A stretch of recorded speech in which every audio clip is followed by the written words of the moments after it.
Hello friends, are you wondering what happened as you are seeing a dark room now? Yes, I am in a dark room and you can see there is a light behind this dark room, right? There is a door and you can see there is a light behind the door. So as I slowly open the door, what happens? You can see the light entering inside the room. And now once the light enters, everything becomes clear, right? So you can see everything now, it's all clear. Now there is a verse in Bible, Isaiah chapter 60, verse 1 and 2. It says like this: Arise and shine, the glory of the Lord has come upon you.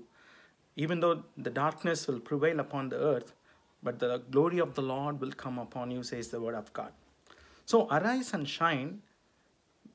When we want to shine, right? How can we shine, right? There has to be some light within us. Only then we can shine, right? Without light, we cannot shine.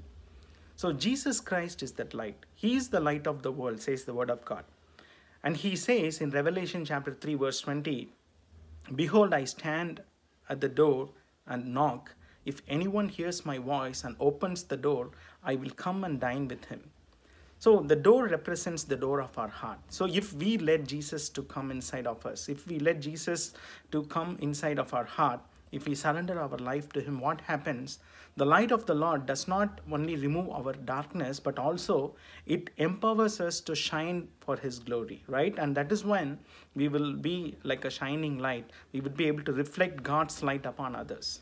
So today, it's a time for us to surrender our hearts, to humble ourselves, to repent of our sins and come before him and surrender our life to him, so that his light will shine upon us and his light will shine upon others through us. And that's why God has called you and me to arise and shine for his glory. May the Lord bless this word. You all have a blessed and a happy day. God bless you.